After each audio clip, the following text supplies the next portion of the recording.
ये सभी सेंटेंसेस आप लोगों ने मुझे अलग अलग वीडियोस के कमेंट्स में दिए हैं और आपने पूछा है कि इन सेंटेंसेस को किन सेंटेंस स्ट्रक्चर्स के हिसाब से बनाएंगे। और सेंटेंसेस बहुत ही इंटरेस्टिंग है, जैसे कि बारिश में नहाने का अपना ही मजा है, इसमें हंसने की क्या बात है, मेरी कसम खाओ कि तुम सच कह रहे हो, बड़ों से बात करने का ये कौन सा तरीका है, आप किस खुशी में मुस्कुरा रहे हो, कभी तो खिलखिलाकर हंसा करो, कोई तो तरीका होगा उसे हंसाने का। अगर ऐसा है तो हम घर पर ही रहेंगे। बिल्ली पलक झपकते ही पेड़ पर चढ़ गई, वो बिना कहे मेरी मदद करता है। अगर आप इन सेंटेंसेस को कॉन्फिडेंटली सही तरीके से इंग्लिश में नहीं बना सकते, कोई भी कंफ्यूजन है, तो इस छोटी सी वीडियो को पूरा देखिए। आपको क्लियर होगा कि बड़े इंटरेस्टिंग स्ट्रक्चर्स हैं इन सेंटेंसेस को बनाने के। इस तरह के कितने ही सेंटेंसेस फिर आप बना पाएंगे। तो आइए बिना टाइम वेस्ट किए शुरुआत करते हैं, एक एक करके स्ट्रक्चर्स को देखते हैं। ये देखिए, पहला स्ट्रक्चर, बारिश में नहाने का अपना ही मजा है। अपना ही मजा है, इस बात को कहने के लिए जो स्ट्रक्चर आप यूज करते हैं वो है हैज इट्स ओन फन। ये बड़ा स्टैंडर्ड है। अब जो भी बात का मजा है उस बात को आपको कहना है बारिश में नहाने का अपना ही मजा है। बारिश में नहाने को हम क्या कहते हैं? Take a bath, take a bath, ठीक है। और बारिश में इन द रेन, ठीक हो गया। अब पॉइंट क्या है कि जब सब्जेक्ट में कोई वर्ब आती है तो या तो इन्फिनिटिव फॉर्म में आती है, तो यहां पर मैं कहूंगा to take a bath in the rain has its own fun, ठीक हो गया। या फिर मैं इन्फिनिटिव फॉर्म की जगह पे जेरेंड फॉर्म का भी तो यूज कर सकता हूं। ये बात थोड़ा ग्रामेटिकल है, ग्रामर में आपने सीखा हुआ है जेरेंड इन्फिनिटिव्स में। Taking a bath in the rain has its own fun, सही। अच्छा, फन की जगह पे फील का यूज भी बड़ा कॉमन है। देखिए, बारिश में नहाने से ना बड़ा फील आता है, बड़ा फन होता है, बड़ा मजा आता है, मतलब एक अलग ही फील आती है, कुछ इस तरह से हम बोलते हैं। तो इंग्लिश में भी इट्स ओन फन की जगह पे इट्स ओन फील भी हम कह सकते हैं। Taking a bath in the rain has its own feel. अच्छा, एक इंपॉर्टेंट चीज और है, देखिए, नहाने को हम टेक अ बाथ कहते हैं और इसकी जगह पे हम एक स्टैंडर्ड वर्ब बेद का भी तो यूज करना जानते हैं। बेद, बेद, बेद का मतलब नहाना। तो अगर मैं जेरेंड फॉर्म में इसे यूज करूं, चलो पहले इन्फिनिटिव में यूज करते हैं। इन्फिनिटिव में यूज करूं तो मैं कहूंगा to bathe in the rain has its own fun, या फिर फील। इस तरह से भी सेंटेंस को बोल सकता हूं। और टू बेद की जगह पे अगर मैं इन्फिनिटिव की जगह जेरेंड फॉर्म का यूज करूंगा तो बेदिंग भी कह सकता हूं। ये बाथिंग नहीं होता है, ये बेदिंग होता है। ये बात आपने सीखी हुई है। और मैं ऐसा कर क्यों रहा हूं? क्योंकि जब भी कोई वर्ब, देखिए ये मेरा पूरा सब्जेक्ट है, बारिश में नहाना ये मेरा सब्जेक्ट है, और जब भी नहाना सब्जेक्ट में ही कोई वर्ब हो तो या तो वो इन्फिनिटिव फॉर्म में यूज होगी या फिर जेरेंड फॉर्म में। ये बातें आपने ग्रामर में सीखी हुई हैं।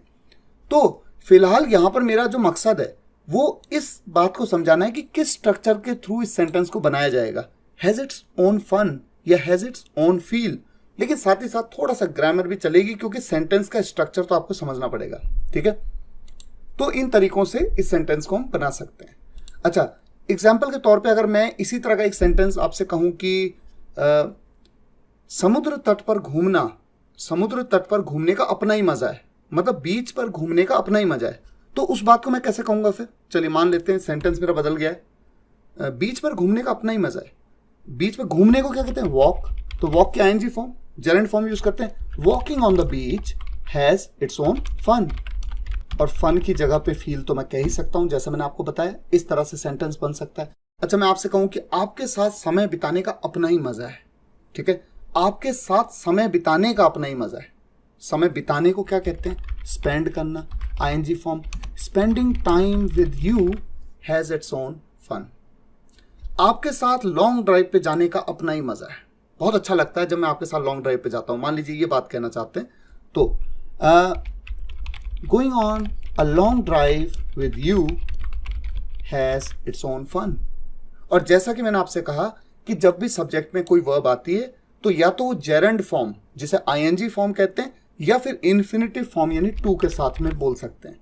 To go on a long drive with you has its own fun या हैज इट्स ओन फील। तो आपने समझ लिया किस तरह का सेंटेंस स्ट्रक्चर है। नेक्स्ट आ जाते हैं। इसमें हंसने की क्या बात है? इस सेंटेंस को ऐसे भी तो बोला जाता है, इसमें हंसने वाली कौन सी बात है? इस तरह से हम बोलते हैं। अगर मैं आपसे कहूंगा कि ग्रामर के हिसाब से इस सेंटेंस को बनाओ, आप कभी नहीं बना पाएंगे, क्योंकि इसमें ग्रामर का कोई स्टैंडर्ड रूल नहीं यूज हो रहा है। ये तो स्पोकन की बात है, बोलते वक्त इंग्लिश नेटिव कैसे बोलते हैं। बड़ा स्टैंडर्ड सा सेंटेंस है, इस तरह से बोला जाता है, what's there to laugh about, या फिर what's there to laugh at. Simple. अब कोई रूल इसमें मत देखिए, इसे याद करना पड़ेगा इसी तरह से, और इस तरह के बहुत सारे सेंटेंसेस आएंगे। अभी मैं आपको एग्जांपल्स और भी देता हूं।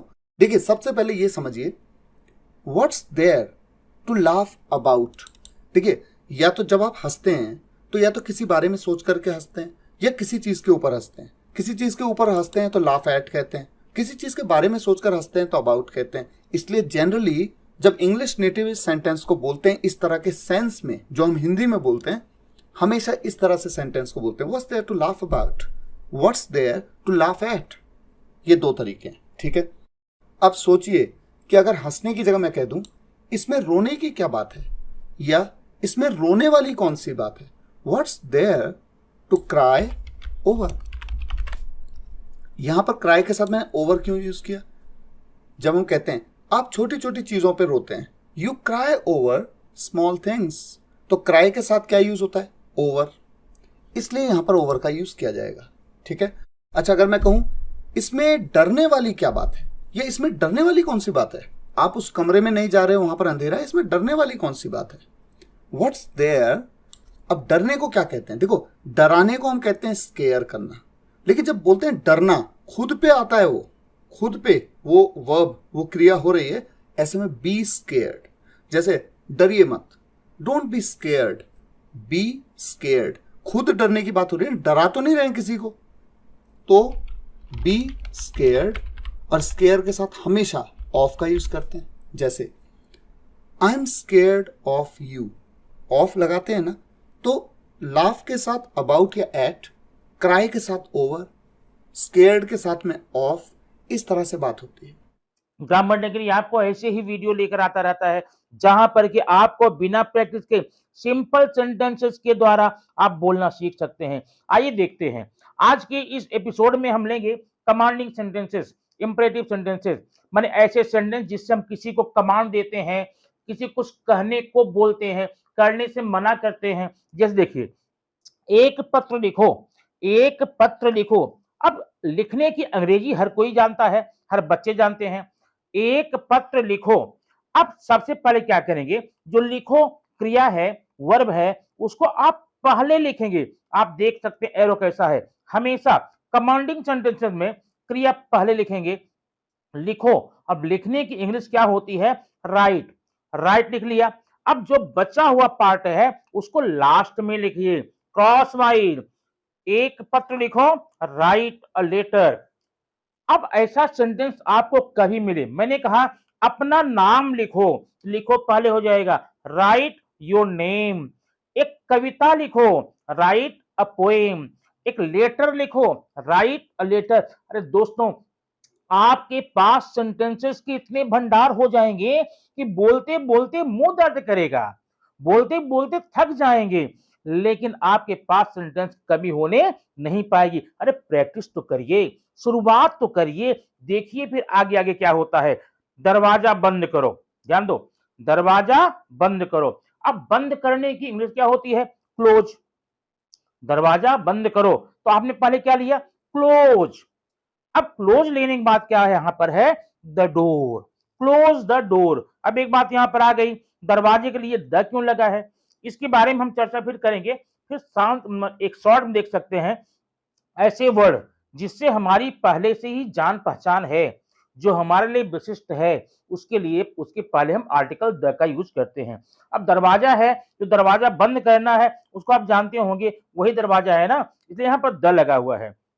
दरवाजा बंद करो, क्लोज द डोर। और सेंटेंस बनाइए, किताब बंद करो, क्लोज द बुक। खिड़की बंद करो, क्लोज द विंडो। अपना मुंह बंद करो, क्लोज योर माउथ। आंखें बंद करो, अपनी आंखें बंद करो, क्लोज योर आईज। अपने कान बंद करो, क्लोज योर ईयर्स।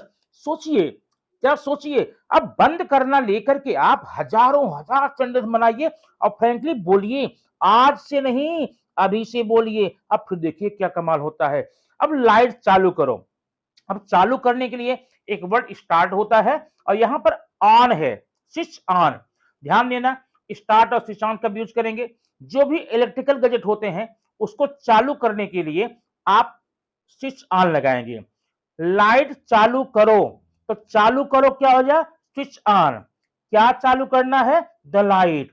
लाइट चालू करो, स्विच ऑन द लाइट। ठीक है, और एग्जांपल ले लीजिए, टीवी चालू करो, स्विच ऑन द टेलीविजन। ठीक है, फैन चालू करो, switch on the fan. AC चालू करो, स्विच ऑन द एसी।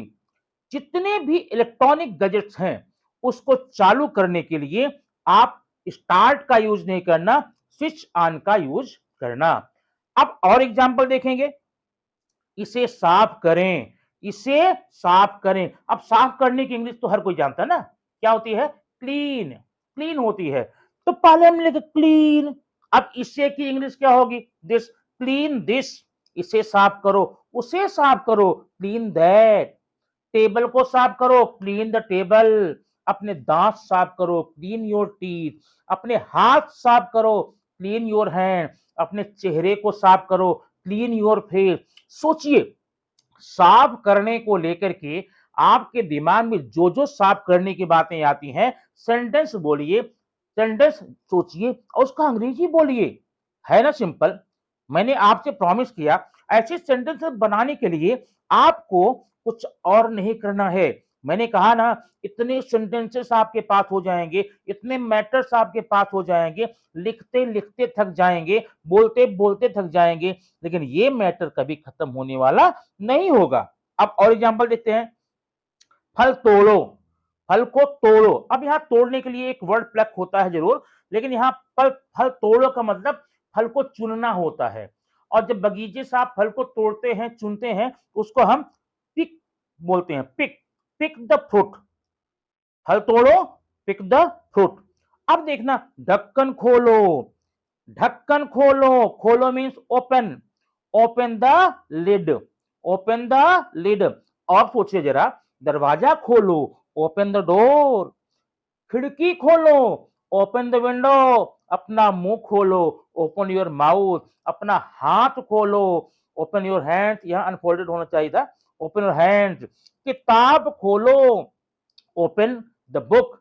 अपनी कॉपी खोलो, ओपन योर नोटबुक। ठीक है, ऐसे जितने भी खोलने की चीजें होती हैं, एक वर्ड आपके पास है ओपन। और दरवाजा खोलो, खिड़की खोलो, किताब खोलो, अलमारी खोलो, बक्सा खोलो, घर खोलो, जितने भी आते हैं आप ढेर सारे सेंटेंस बना करके क्या कर देंगे? बना लेंगे। सोचिए जरा, आपको आपके पास अब सेंटेंस की कमी पड़ने पाएगी? कभी नहीं भाई, कभी नहीं। सिर्फ बोलना शुरू करो, सेंटेंस तो आपके पास भरे पड़े हैं भैया। क्या है नहीं सोचते हैं, लाखों लाख सेंटेंस है। यह कहो, यह कहो। अब कहने की इंग्लिश होती है से, आपने लिख दिया से। यह की होती है दिस। यह कहो, से दिस। वह कहो, से दैट। उनसे कहो, उनसे कहो। अब जब यहां पर कोई उनसे कहो, हमसे कहो, राम से कहो, रवि से कहो, तो से के साथ टू लगा देंगे। मम्मी से कहो, मम्मी को कहो, क्या बोलेंगे? से टू मदर, से टू मम्मी। पापा से कहो, से टू पापा। मुझसे कहो, से टू मी। उनसे कहो, say to her, him, his, them. तुमसे कहो, से टू यू। रानी से कहो, से टू रानी। ऐसा कहो का सेंटेंस लेकर के चलिए बनाइए आप 50 सेंटेंस। सब 50 ने सैकड़ों बनाइए। अब देखते हैं, ये सवाल करो। अब सवाल करने का मतलब आप सिंपली देखेंगे, होता है पूछना। सवाल करो मतलब पूछना। आस्क दिस क्वेश्चन, ये सवाल करो। अब यहां पर ये आ गया ना, आस्क दिस क्वेश्चन। ये सवाल करो अगर होता तो क्या होता? Ask the question, ask the question. अब नेक्स्ट देखेंगे, गाड़ी खड़ी करो। अब गाड़ी खड़ी करने को पार्क बोलते हैं ना, जानते हैं आप ना, park. Park the car, park the car here, park the car there. अभी गाड़ी पार्क करो, पार्क द कार नाउ। ऐसे सेंटेंस पार्क कब बनाइए? नए सेंटेंसेस की कमी आपके पास है ही नहीं है। देखो अगला क्या है, coffee P low, coffee P low. अब पीने की इंग्लिश क्या? ड्रिंक होती है ना, जानते हैं, ड्रिंक द कॉफी। अब जितना भी पीने का वस्तु आता है सब में लगा लगे बोलो, कॉफी पी लो, पानी पी लो, दूध पी लो, शरबत पी लो ना। अब ये संडे देखना, पत्र लिखो, ध्यान देना यहाँ पर, पत्र लिखो। अब एक वर्ड है लिखो, आगे सेंटेंस कितने हैं? पत्र लिखो, अपना नाम लिखो, कहानी लिखो, एक किताब लिखो, उसका पता लिखो, अपना अनुभव लिखो, सही उत्तर लिखो, दिनांक लिखो, स्कूल का नाम लिखो। अब इतने सेंटेंस का बनाने में क्या आपको दिक्कत हो सकती है भाई? लिखो का राइट हो गया ना। अब राइट की बात क्या है? पत्र लिखो, राइट अ लेटर, अपना नाम लिखो, राइट योर नेम, सही उत्तर लिखो, राइट द करेक्ट आंसर, कहानी लिखो, राइट द स्टोरी, दिनांक लिखो, राइट द डेट, एक किताब लिखो, राइट अ बुक, स्कूल का नाम लिखो, right the name of school, उसका पता लिखो, राइट हिज एड्रेस। कितने जाने कितने हजारों हजार सेंटेंस बना लेंगे। अब यहां देखिए कुछ सेंटेंस है, एक ही वर्ड में बंद करो। अब बंद करने के लिए आप पीछे देख चुके हैं, कोई इलेक्ट्रिकल गैजेट होगा स्विच ऑफ लगाएंगे और बाकी क्या लगाएंगे? क्लोज लगाएंगे।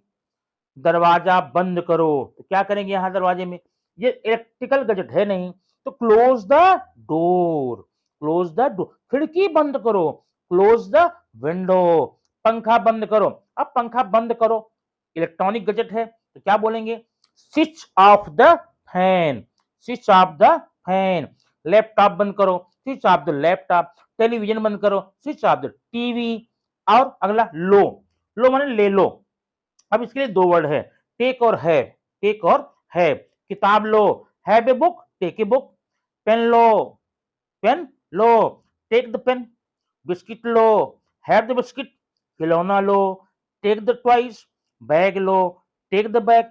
अब लेने की सेंटेंसेस, लेने वाला सेंटेंस आप ढेरों ढेर बनाइए और इसको अंग्रेजी में बोलिए, इंग्लिश में बोलिए, कितना मजा आता है। इतने सेंटेंसेस आपके बन जाएंगे, मैंने कहा ना आप थक जाएंगे, बोलते बोलते थक जाएंगे, लेकिन सेंटेंस कभी भी आपके पास सेंटेंस कमी नहीं होगी। अभी देखिए दो या दे दो, मीनिंग देखें, इसके लिए क्या लगाते हैं? गिव, पानी दो, गिव मी वाटर, मुझे पानी दो, गिव मी वाटर। किताब दो, गिव द बुक। पेन दो, गिव योर पेन या गिव द पेन। खिलौना दो, गिव द टॉयज या टॉय। खाना दो, गिव मी। अब खाने के आधार पे डिनर है, लंच है, ब्रेकफास्ट है, क्या है वो जोड़ सकते हैं। अब ऐसा दे दो या दो, ऐसे ढेर सारे सेंटेंस बनाइए और फ्रैंकली बोलिए और बोलकर देखिए कितना मजेदार ये होता है, कितना आसान होता है। आपको पता लगेगा अरे भाई ये तो हम पहले से जानते थे, तो बोले क्यों नहीं? अब बोलेंगे। अब ये जाओ, जाओ की इंग्लिश होती है गो। स्कूल जाओ, स्कूल जाओ, तो जाओ में पहले आप क्या लिखेंगे? वर्ब पर लिखेंगे go, go to school, go to school, बाहर जाओ, गो आउट, सोने जाओ। अब यहाँ जो क्रिया होगी सोने, पढ़ने, खेलने ने, इसमें आप क्रिया के फर्स्ट फॉर्म में टू लगाएंगे, मतलब इन्फिनिटिव फॉर्म में रहेगा। सोने जाओ, गो टू स्लीप। पढ़ने जाओ, गो टू स्टडी। खेलने जाओ, गो टू प्ले। ठीक है, ऐसे ध्यान देना, सिर्फ क्रिया के लिए बात होगी, जैसे सोने जाओ, पढ़ने जाओ, खेलने जाओ, उठने जाओ, पढ़ने जाओ, लिखने जाओ, बात करने जाओ, लड़ने के लिए जाओ, शांति मनाने के जाओ, ऐसा बना सकते हैं। दोस्तों ये रहा आपका आज वीडियो। डे 1 से ही शब्द नहीं, आपका आत्मविश्वास बोलेगा। इंग्लिश मतलब फ्रीडम, इंग्लिश मतलब फ्रीडम, ये सिर्फ आपको ग्रामर नगरी पर ही मिलेगा। प्रैक्टिस करिए, भरपूर प्रैक्टिस कीजिए और बोलते रहिए। डे 1 से ही इंग्लिश ग्रामर बोलना शुरू कर देंगे, देखेंगे आगे आगे देखिए होता क्या।